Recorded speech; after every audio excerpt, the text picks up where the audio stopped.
103,4 Kelas FM, this is the actual radio. Classy People, Anda masih mencermati program Kata KJ, dan kita sudah masih bersama 3 orang narsum kita. Ada Bang Charles Simabura yang merupakan pengamat hukum Universitas Andalas, lalu ada Profesor Afrizal yang merupakan sosiolog dari Universitas Andalas, dan juga ada Isworo Setio yang merupakan koordinator wilayah FL2MI Sumatera Barat. Silakan Pak KJ kembali memandu perbincangan kita di sesi kedua ini. Classy People dimanapun Anda berada, kembali saya di sesi kedua dalam tema keruntang pungkang politik Sumatera Barat. Saya ingin ke narsum yang lain, Pak Charles Simabura.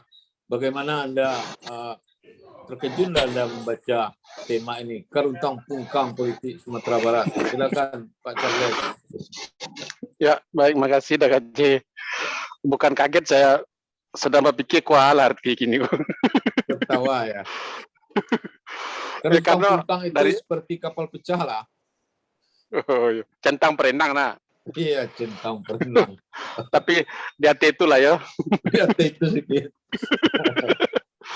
Baik, terima kasih Dak KJ. Mohon maaf masih di bandara, aku menunggu boarding. Pertama, sebenarnya kalau kita lihat secara umum ya, apa yang dialami Sumatera Barat itu sebenarnya kan mungkin ya, dugaan saya terjadi juga di daerah lain begitu. Malah pakai ditangkap misalnya kalau daerah lain.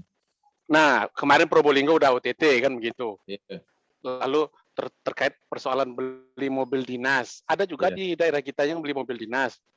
Lalu di tempat lain juga. Tapi kemudian ini kan ada sesuatu yang menarik adalah bahwa satu ada secara politik ini, ada common enemy yang kemudian diciptakan di Sumatera Barat, atau terciptalah di Sumatera Barat terkait kepemimpinan kita. Nah, makanya kemudian misalnya kita sudah 2 periode dipimpin oleh PKS, dan kemudian sampai hari ini di periode ketiga ini PKS masih tangguh.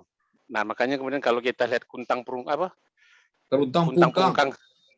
pungkang tadi itu kan pasti itu berkaitan, sebagian besarnya kan terkait dengan kepemimpinan kepala daerah, terutama gubernurnya, Dak KJ. Jadi makanya kalau kita lihat isu mobil dinas, isu masker yang kemudian tidak serius menangani COVID, lalu kepala daerahnya sibuk di tempat lain. Yang lain-lain itu kan jadi penghias saja, misalnya yang Solo, lalu pesisir selatan, termasuk juga yang di Bukit Tinggi juga, termasuk juga Padang sendiri. Nah, karena kebetulan semuanya itu terpublish dengan baik ya, saya bahasakan terpublish dengan baik di media massa, akhirnya riuh rendahnya itu kan kemudian menjadi perhatian tidak hanya di tingkat lokal tapi di tingkat nasional. Nah, bagi saya itu Prof. Rizal, ini sebenarnya keberhasilan masyarakat sipil juga, termasuk juga media, untuk membuat ini menjadi perhatian publik begitu. Karena kalau saya membayangkan ya, kalau media tidak ribut, mungkin mobil dinas itu tetap dipakai. Kalau media tidak ribut, mungkin bupati wali kota kita tidak seserius sekarang menangani COVID gitu. Termasuk juga kalau media tidak ribut, ya mungkin ya beberapa kasus surat sponsorship lah kalau kata Bang Miko Kamal itu ya, kalau saya sumbangan itu mungkin tidak akan dihentikan begitu. Jadi sebenarnya kalau saya lihat ini sih positif sebenarnya pada satu sisi, artinya kontrol sosial masyarakat. Sedikit saja yang berulah pejabat kita itu, sedikit saja yang kemudian memberi komentar, media kemudian mempublishnya. Dan Sumbar itu di kancah nasional kan semakin menarik karena memang konstelasi politiknya kita itu walaupun sedikit, ini kelebihan kita, kebanggaan kita, Dak KJ. Kegelisahan Minangkabau, kan, namanya itu kegelisahan Minangkabau. Ya, termasuk hasil survei yang Kepatang yang terakhir itu yang 2% puas kepada pemerintahan Pak Jokowi itu kan. Ya, dan itu padahal itu kalau dihitung-hitung kan jumlah penduduk Sumbar katanya pemilihnya pun kan tidak sampai kira-kira 3%-an. Kalau itu segi politik, ya dari segi elektoral populasi elektoralnya itu kan sedikit sekali, tapi dari segi tidak pengaruh, tapi dari populisme isu, Sumbar ini menjadi perhatian. Nah, saya sering mengatakan ini kelebihan orang Sumbar, walaupun dia sedikit suaranya keras kan gitu, keras dengan keributannya, keras dengan kritiknya, dan keras dengan macam. Jadi kalau saya sih menikmati Dak KJ, keruntang pungkang. Kalau Padang gimana? Padang kan sebagai ahli tata negara, Anda melihat gimana? wali kota tanpa sekda dan tanpa wakil wali kota. Nah, kalau wakil itu kan sebenarnya bukan tanggung jawab wali kotanya, DKJ. Kalau wakil itu kan tanggung jawab partai pengusung.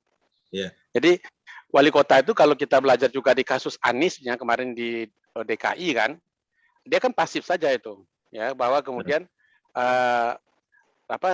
partai itu kan nama itu kan dari partai, masing-masing mengusulkan masing-masing partai pengusung mengusulkan 2 nama, yang itu akan dipilih oleh DPRD.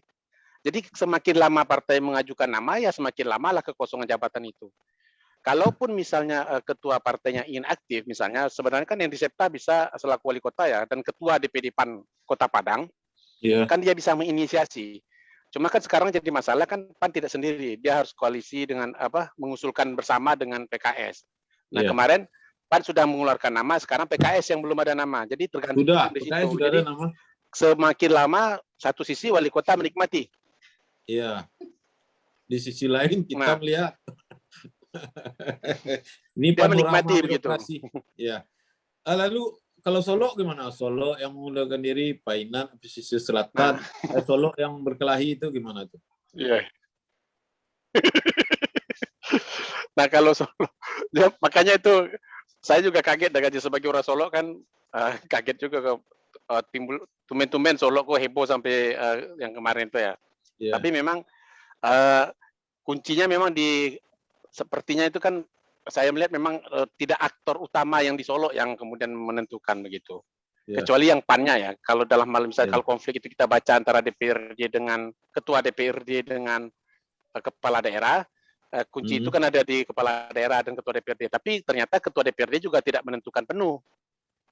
Dia juga dalam tanda petik ya sangat terpengaruh oleh intervensi dari DPD-nya. Sementara DPC-nya sendiri yang notabene adalah wakil seperti tidak bisa berbuat apa-apa. Lalu konflik di internal. Kalau konflik internal mereka kan mereka sudah selesaikan melalui mekanisme BK kemarin, dan saya pikir itu tinggal diproses saja secara administratif dilanjutkan. Kalau memang tidak diterima ya silakan saja si ketua DPRD untuk mengajukan keberatan atau gugatan begitu. Jadi yang kemarin fisik sampai kerusuhan itu kan kalau saya gimana ya? Ya kayaknya itulah akumulasi saja dari sebuah ekspresi kekecewaan terhadap pimpinan DPRD. Namun saya selalu mengatakan ini harus diakhiri. Nah diakhiri kemarin kan salah satunya itu kan outputnya itu adalah putusan BK itu. Nah lain halnya persoalan hukumnya memang itu tergantung di aparat penegak hukumnya. Apakah itu di Polda sendiri? Ya silakan saja untuk melanjutkan yang admin kita dipanggil itu udah gaji. Tapi nggak tahu juga sekarang gimana kelanjutannya. Kalau dari panggil 2 saya belum. Kalau manggil kata gaji. Saya kan penulis buku polisi, jadi mungkin sudah baca buku ya. Siap. Baiklah, masih bisa dikontak ya sampai jam berapa nih Anda? Bisa. Oke, Prof. Mungkin jam 3, Bro. Jam 3. Jam 3 take off. Saya ke Prof. Profesor. Profesor mungkin. Tegang tadi ya. Tadi agak tegang sinyal kali ya. Sinyal. Prof, apa obatnya kita supaya obat yang mesti dilakukan terhadap kondisi ini apa, Prof? Supaya masyarakat sipil kita dan pemerintah kita tidak seperti ini lagi. Ya.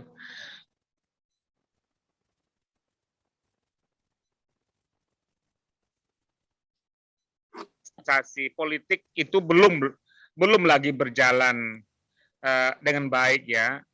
Standarisasi birokrasi itu juga belum berjalan secara baik ya. Jadi terlihat kan sekarang kan manuver-manuver individual yang terjadi ya. Kalau politik itu telah terlembaga, maka aturan hukum yang dijalankan ya. Kalau birokrasi itu sudah terstandarisasi, maka orang menjunjung tinggi aturan-aturan yang telah disepakati. Saya kira ini yang harus didorong terus ya ke arah institusionalisasi politik yang mapan, ke arah standarisasi bermacam-macam proses ya, sehingga orang tidak lagi disibukkan oleh hal-hal yang ini kan hal yang remeh-temeh ya. Ada urusan besar yang memang pertumbuhan ekonomi sumber tidak begitu baik ya, pertanian tidak begitu tidak begitu berkembang, pengelolaan nagari tidak begitu efektif ya. Kan itu agenda-agenda besar seharusnya semua pihak mencurahkan perhatian itu. Yang kedua kelihatannya kalau jelas nih para penggerak masyarakat sipil saya kira perlu duduk kembali untuk merumuskan strategi baru untuk memperkuat masyarakat sipil di Sumatera Barat. Era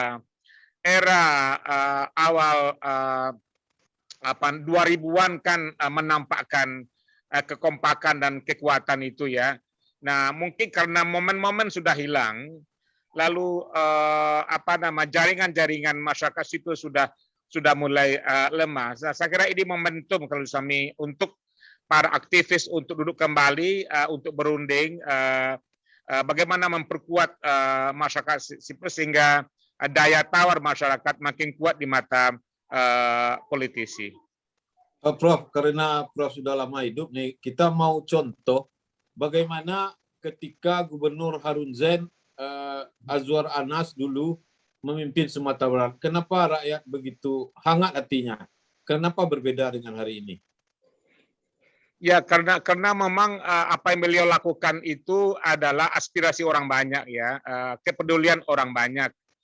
Itu nampak dari kebijakan-kebijakan mereka ya, beliau yang populis ya. Nah, kalau sekarang itu kan lebih sempit ya, lebih memuaskan kepentingan kelompok yang kecil itu kan nampak dari hiruk pikuk yang akhir itu kan nampak ya. Kepentingan kelompok kecil kemudian mengalahkan kepentingan yang sangat besar ya, menjadilah para politisi kemudian makin menjauh dari hati orang banyak. Ya. Baiklah. Baik, Prof. Saya ke adik kita lagi ke siapa namanya lupa terus saya. Isworo Setio.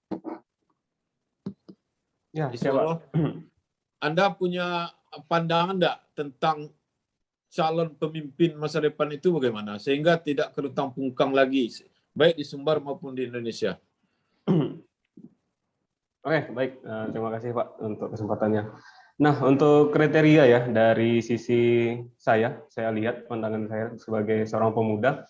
Nah, untuk sisi kriteria kepemimpinan itu yang paling pertama ya leadership-nya Pak. Bagaimana seorang pemimpin bisa mengatur jajarannya, mengatur kepemimpinannya, baik itu kelembagaannya, misalnya seorang gubernur ataupun wali kota, bagaimana bisa mengatur yang namanya nanti tugas-tugas sekda ataupun tugas-tugas jajarannya itu ataupun kepala-kepala dinas nantinya memberikan pelayanan gitu, tidak memandang siapa masyarakat, tidak memandang hak dan jabatannya sebagai partai politik, tapi benar-benar mendahulukan kepentingan masyarakat tadi itu secara benar gitu Pak, secara lurus gitu, tidak ada latar belakang ataupun siapa dia pejabat ataupun bukan gitu. Yang kedua, selain leadership juga pengalaman. Terkait pengalaman seorang memimpin tentu dibutuhkan juga dalam kepemimpinannya. Karena juga sama halnya seperti kita, jika tidak ada pengalaman, rasanya apapun yang akan kita lakukan tentu masih meraba-raba terlebih dahulu gitu. Tentu sebelum kita berperang, kita harus melihat dulu siapa lawan kita, melihat bagaimana medan perang kita, apa senjata yang digunakan di lawan kita dalam berperang. Nah, begitu juga dalam memimpin tentunya, kita harus menyiapkan apa yang dibutuhkan oleh masyarakat kita di dalam kehidupan kita ke depannya nanti. Apa-apa saja yang akan dibutuhkan untuk pembangunan kita. Nah, tentu persiapan-persiapan itulah yang nantinya akan menjadi ciri khas dalam seorang memegang kepemimpinan. Dan juga di dalam negara berdemokrasi terkait suara-suara rakyat, aspirasi-aspirasi rakyat, tentu inilah nomor satu yang akan dijunjung sebagai roda penggerak kepemimpinan ataupun dalam menjabat seperti itu. Karena tentu kita akan menjadikan tolak ukur itu masyarakat. Masyarakat akan kita jadikan sebagai tolak ukur sejauh mana pembangunan telah kita berikan, sejauh mana pelayanan telah kita berikan. Ya. Anda yakin kampus bisa melahirkan yang Anda sebut itu?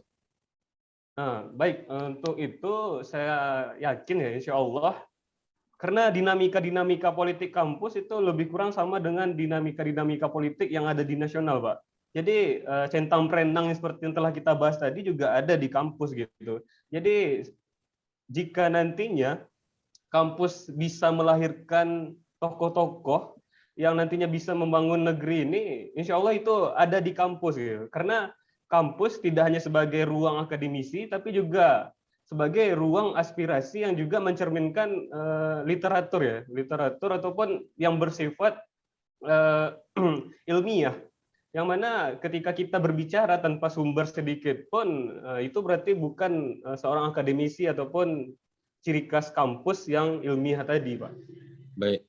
Baiklah, pendengar Klesi manapun Anda berada, kita rehat sejenak dan kembali setelah pesan-pesan berikut ini. Baik, Classy People, kita akan kembali nanti di sesi ketiga masih dalam program Kata KJ dengan pembahasan mengenai keruntang pungkang politik di Sumatera Barat. Keep in tune di Kelas FM.